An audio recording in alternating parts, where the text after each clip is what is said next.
Castro Vargas, que aunque formado como abogado en la Universidad Católica, ha hecho también estudios especializados en esta disciplina, gestión pública, seguridad ciudadana, y es creador del Taller de Asuntos Públicos, en el cual la seguridad ciudadana naturalmente juega un rol mayor, porque todas las encuestas muestran que es la inquietud principal de los ciudadanos.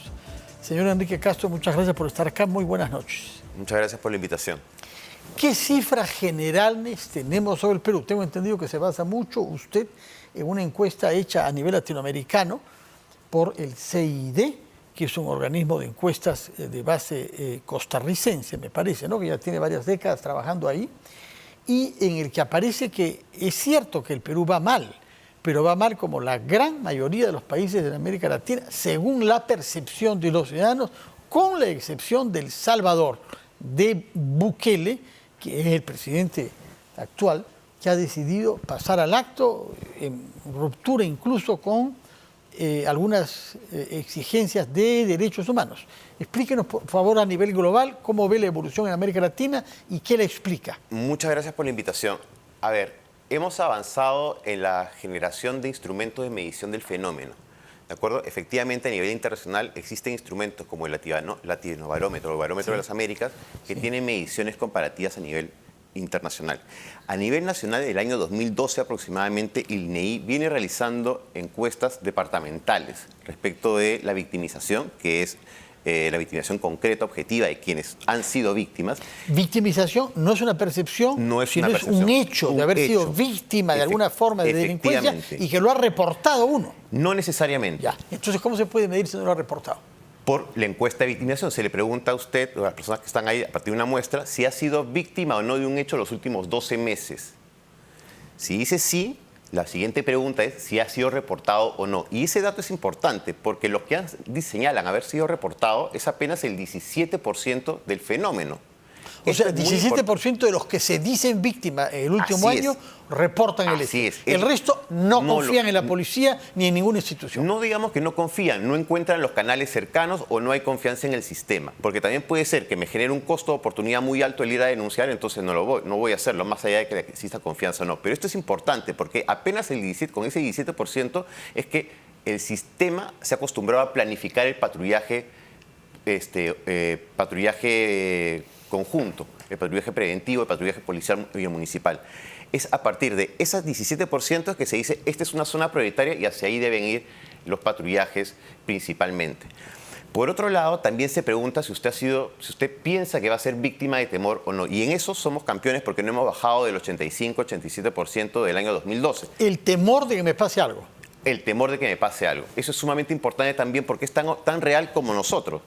¿De acuerdo? Ese temor genera conductas violentas, ese temor genera legitimar reacciones totalitarias o privatorias de libertad. Ese temor es sumamente importante y hemos tenido en el Perú estrategias que han reducido el temor. Medidas en determinados lugares como vecindario seguro o barrio seguro en determinados lugares. Ahora nos va a decir reducido el temor. Nos va a decir cuáles, pero siguiendo en esta primera pregunta que tiene que ver con la encuesta de CID a nivel latinoamericano, el único país que va claramente peor que nosotros es Ecuador. ¿Por qué? En este último año, quiero decir, hay una degradación de la seguridad ciudadana mayor en Ecuador que en el Perú. ¿Por qué? Creo que la respuesta tiene varias aristas, pero una que es transversal también a nuestro país es la presencia del crimen organizado o el manejo, el desborde del crimen organizado. Y me parece que lo que ha sucedido en Ecuador, principalmente en el manejo de cárceles y de determinados grupos, ha contribuido a esa sensación y también a ese dato objetivo de aumento de la victimización. En el caso peruano, nosotros teníamos desde el 2012 hasta el 2018 aproximadamente, ha bajado la victimización, según el INEI. Hemos bajado más de 12 puntos porcentuales. A partir del 18 empezamos a subir, es decir, tocamos piso, empezamos a subir, pero es la pandemia la que nos aísla y ahí hay una difuminación. Pero nosotros ya tocamos piso en materia de victimización y lo que está ocurriendo ahorita es el crecimiento natural, creo yo, después de un fenómeno que ya tocó piso. Así como hubiera tocado techo y hubiera bajado, en este caso ya tocó piso y está subiendo. Entonces, lo que vamos a tener de ahora en adelante un poco es el incremento de la victimización, Seguramente la percepción de inseguridad continuará y se mantendrá súper alta. 8 de cada 10 peruanos sienten miedo. Pero en la realidad, 2 de cada 10 peruanos están siendo víctimas. Bueno, está subiendo a 3. Probablemente, si seguimos como estamos las cosas haciéndolas, seguirá subiendo. De acuerdo. Usted dice que en el Ecuador es a causa del crimen organizado, pero para llegar a esos niveles de victimización no se trata de grandes criminales, se trata de carteristas y se trata de pequeños robos y se trata de cosas de ese tipo contra la persona o contra sus propiedades, domicilio u auto, ¿no? El crimen organizado tiene una externalidad negativa muy abundante en materia de delito común, alimenta el delito común. Le da oportunidad de trabajo a las personas en situación de mayor riesgo delictual, arma a la población en situación de riesgo delictual, tiene soldados en determinados territorios o personas que les sirven en determinados territorios y para eso los tienen armados. Hay un consumo problemático de alcohol y drogas en las personas involucradas en este fenómeno, en lo que es la tropa de utilización.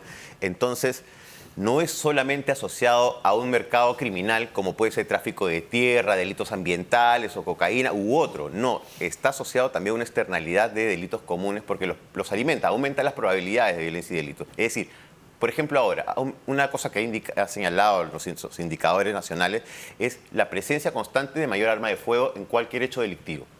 Entonces tú tienes que asumir que hay un arma de fuego en un hecho delictivo, con lo cual tomar las medidas y los reparos para poder afrontar esas situaciones porque sabes o asumes con alta probabilidad de que hay un arma de fuego involucrada. ¿Por qué hay más armas de fuego involucradas en los delitos en el Perú? ¿Desde cuándo? ¿Y cómo se ha producido la creación de este mercado, como dice usted, en expansión? Eso es sumamente importante porque sí, efectivamente ha aumentado el ingreso de armas, la modificación de armas para hacerlas más potentes también, el que también muchas armas legales dejaron de ser legales y están en el mercado, pasan a una situación de ilegalidad, armas robadas, armas alquiladas también por el propio mundo oficial, que también alquila armas para la comisión de delitos. Se ha abierto un mercado, ¿no? Entonces hay muchas aristas de alimentación de esta industria armamentista. Por otro lado, también tienes impulsos formales que también las atraen. Tenemos un Congreso que ha aprobado hace menos de un año la posibilidad de que se done o venda armas a los comités de autodefensa. Sí, prometen que van a derogar, ¿eh? Varias veces se ha hablado, sobre todo con el almirante José Cueto, claro, que es el presidente. pero lo mismo dijeron también. Varias veces ya ha venido aquí a jurar que van a derogar esa ley. Un año. Hasta el momento no se hace. No, hasta el momento no se hace. También ha ocurrido con la integración de las escopetas con perdigones dentro de la posibilidad de que los serenos usen estas armas. Y eso también se ha permitido que se va a derogar. Tampoco se ha salido. ¿Por qué se han aprobado esas leyes? Eso llama muchísimo la atención, porque eso nunca estuvo, ¿no? Yo recuerdo del año 2018 que volví al país y empezamos a trabajar en el Ministerio de Interior, se empujó este reglamento de serenazgo, el inicio de la ley de serenazgo, y nunca se incluyó. Se habló con agregadurías de otros países, se invitó a expertos. No hay ningún sector que haya sacado un informe que es posible tener un arma de ese tipo. Menos aún cuando tú lo que quieres es precisión de ataque y lo que hace una escopeta con perdigones es dispersión, ¿no? Entonces es muy inadecuada una propuesta así. Y además no sabes qué tipo de perdigones va a tener. A un perdigón más pequeño, mayor posibilidad de que ingrese, ¿no? Digamos, cuando yo planteo esto, me dicen, entonces, Enrique, ¿quieres que las personas estén desarmadas? En realidad, el mejor arma de un sereno es una radio y saber utilizar bien su vehículo, ¿de acuerdo? Más que contar con un arma de precisión o un arma de fuego o un arma de energía cinética, que puede ser las bolas de ¿Una radio de para goma. qué exactamente? Una radio para estar comunicado, para saber cómo afrontar una situación de riesgo. En el lamentable suceso que ha ocurrido ahora en Surco, por ejemplo... Cuéntenos para quienes no estén informados. Para quienes no están informados en que un sereno se lanza con todo el cuerpo y las manos para poder afrontar esta situación de peligro, pone en riesgo su vida y pone en riesgo también la vida de los compañeros. Bueno, ha puesto en riesgo su vida. Vamos a pasar el video de Surco, señor Caso, si nos permite, para que nos comente usted. Bueno, están forcejeando ahí. Me parece que ahí ya ¿no? Ya. Entonces, por ejemplo... Es una persona en moto sola, ¿no? Sí. Y es raro, porque en general son dos los delincuentes que van en motos, ¿no? Así es. Entonces, se la balanza encima. Ya. No se ve claramente cuando hace uso de su arma de fuego, pero ha disparado contra el sereno. Dispara 2 veces contra el sereno, ¿no? Ya. Entonces, uno se pregunta cuál es la capacitación que han recibido para poder afrontar esto. No hay ninguna capacitación posible, te indica que debes ir con las 2 manos a entregarte al cuerpo. Es más, ¿no? En el uso progresivo de la fuerza tenías que haber advertido, incluso haber dejado un espacio para que la persona huya y con el vehículo entorpecer la huida, ¿de acuerdo? Como lo han hecho ya antes los serenos utilizando sus camionetas para derribar a las personas que huyen, ¿no? Como verás, la intervención es equivocada desde varios puntos de vista. ¿Qué es lo que el delincuente buscaba?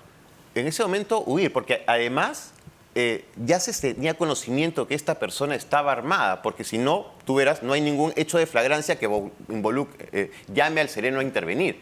No está cometiendo ningún delito en ese momento, pero claro, hacía 1 hora había saltado en La Molina y se conocía que era esta persona.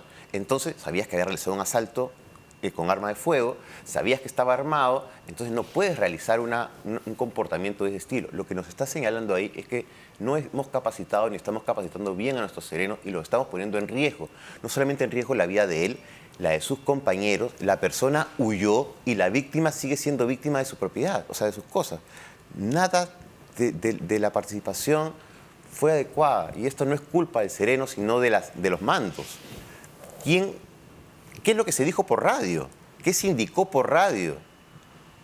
Me parece que la capacitación no solamente debe ser a la persona de tierra operativa, sino también a las personas que manejan, ¿no? Ahora, hay una tendencia en el Perú a atribuir el aumento de la delincuencia a la presencia creciente de venezolanos en el Perú, una parte de los cuales tendría incluso antecedentes en su país de origen. Esto no se condice con el hecho de que el aumento se registre en otros países también donde no hay más venezolanos. ¿Qué cifras tiene usted sobre eso? A ver, tenemos la cifra de que si uno mira a nivel del sistema penitenciario, la proporción de venezolanos en cárcel no es altamente significativa, ¿de acuerdo? O sea, por el número de venezolanos que están acá, es 0, algo, o ya ha llegado a 1, punto algo, porque ha aumentado efectivamente el número de ingresos. Pero no es muy alta. Estamos hablando de un poco más de 100.000 detenidos en las cárceles. Sí, exactamente. Casi 100.000, casi 100.000. Entonces, esto tampoco nos puede negar a que existe un grupo importante de criminalidad organizada transnacional que es de venezolanos, que está en el Perú. Eso es cierto, pero eso no se puede extender a que todos los venezolanos son criminales o están ligados con la criminalidad. ¿Nosotros colaboramos con Venezuela para la identificación y captura de esos criminales venezolanos? ¿O nuestras malas relaciones políticas perjudican una buena colaboración policial entre los 2 países? Creo que es importante las relaciones políticas para poder tener efectividad en las relaciones operativas, ¿de acuerdo? Ya hemos tenido un viaje fallido de detenidos venezolanos que fueron llevados a Venezuela y fueron regresados. Entonces, si uno no coordina adecuadamente, vamos a tener más de una situación de este estilo. Pero hacia allá no debería apuntar, hacia la repatriación, sino hacia la identificación adecuada de quiénes son los criminales y, por otro lado, involucrar a las poblaciones vulnerables. Yo recuerdo haber sido entrevistado en tiempo de elecciones municipales y yo señalaba algo que parece no se entendió. O trabajamos con los vulnerables o contra los vulnerables. Y me parece que la opción está siendo trabajar contra los vulnerables. ¿Por qué? ¿Por qué cree que esa es la opción? Porque me parece que lo que está haciendo los gobiernos locales ahorita es presionar donde están los más débiles, donde están los limpiadores de vehículos, de vidrios, donde están los ambulantes, donde están las trabajadoras de calle, donde están los trabajadores en calle, que pudiesen más bien ser integrados a un trabajo comunitario de seguridad ciudadana, ¿de acuerdo? Y no solamente para ponerles un chaleco, sino son los ojos y oídos de la calle. Ellos manejan más información que muchos policías o muchos serenos, ¿de acuerdo? Y ellos tienen una adhesión al territorio también. Claro, no todos. Hay otros que con los que se tendrá que trabajar de determinadas maneras, porque muchos tienen consumo problemático de alcohol y droga, o muchos tienen problema de desamparo o no tienen casa. Entonces, creo yo que el trabajo del gobierno local debe ser un poco más riguroso, no tan inmediatista, porque termina afectando libertades individuales, y eso es un poco totalitario. Si es que terminamos afectando libertades individuales para querer solucionar los problemas, estamos creando otros, porque lo estamos empujando a situaciones de riesgo, lo estamos sacando de la situación de vulnerabilidad a la amenaza de riesgo. Ahora, necesitamos ejemplos de éxito para analizar y saber por qué es que han tenido éxito. En el caso del Perú, hace unos días entrevistamos en RPP al gobernador regional del Callao, con motivo de los 100 primeros días de su ejercicio de esa gobernación, 100 días, y nos dijo que ya habían resultados de la policía de mejora en materia de índice de victimización. Entonces le preguntamos por qué al gobernador regional que estaba acá en RPP y nos dijo una mejor coordinación entre los serenos, entre la policía y la población civil, a la cual queremos comprometer también en la lucha contra la delincuencia. ¿Tiene referencias o tiene una opinión formada sobre el caso del Callao? Sé que en el Callao se están planteando alternativas distintas o han aparecido con un relato de alternativas distintas. Eso es bueno, ¿de acuerdo? Pero falta integrar, creo yo, al sector salud, porque siempre se habla de la misma triada, policía, municipio y sociedad civil. Sí. ¿Y dónde está el sector gobierno salud? regional, ¿no? ¿Y dónde está el sector salud? ¿Dónde está el Centro de Emergencia Mujer? ¿Dónde está el Ministerio de Transporte y Comunicaciones? Porque no es menor que hay que interoperabilizar las radios de serenos y de policía. Hay que interoperabilizar Pero las es un tema cámaras. tecnológico. ¿Por qué el ministerio tiene que meterse en eso? ¿Por qué necesitamos el Ministerio de Transportes y Comunicaciones para que la comunicación radial de la policía y los serenos sea buena? Existen dos tipos de radio en el Perú, los P29 y los Tetra. Entonces existen dos tipos de antena en el Perú. Antenas para Tetra y antenas para P29. ¿Me dejo entender? Sí. Entonces, esas antenas y esa regulación de esa comunicación tiene que ver con el sector de transporte y comunicaciones. Tiene que ver con los organismos reguladores de comunicaciones. Para poder afectar la geolocalización de un celular, por ejemplo, en un caso de secuestro, tienes que trabajar con la Superintendencia de Comunicaciones y necesitas una activación mucho más rápida. Pero cada vez. No cada vez. Pero hay ya parámetros establecidos, ¿no? Pero no están activados. Incluso hay una ley. ¿Cómo no están activados? Incluso hay una ley, ¿no? Para que esto pueda ser mucho más rápido. Y no es rápido. Lo que hay ¿Por qué no están activados? ¿Qué nos está diciendo Lo que usted? hay es una constante sanción. Se sanciona a los operadores de que no se han cumplido, pero esa sanción es un costo-beneficio para el delincuente. O sea, es menor. No sé si me dejo entender. No se están cumpliendo esos patrones, esos parámetros ya establecidos por la norma. Entonces, no es solamente policía, gobierno local y sociedad civil. Hay otros actores involucrados. Los centros de salud mental comunitaria. ¿Dónde están? ¿Dónde están activados? Entonces, requerimos de estos otros actores. En el caso famoso del sextuple asesinato que hubo en Jesús María hace unas semanas, usted recordará, en San Miguel, perdón, detuvieron a los sicarios y a los autores mediatos en 24 horas. Y eso gracias en buena parte a la geolocalización de celulares. Es decir, no sé cuál es el espectro que exista, pero cuando la policía se propone, lo logra. Así es, exactamente. Si hay ese éxito visible en ese caso tan ejemplar, ¿por qué no tenemos éxitos visibles en la cantidad de personas desaparecidas, menores de edad, que lamentablemente tiene nuestro país, ¿no? U otros muchos casos?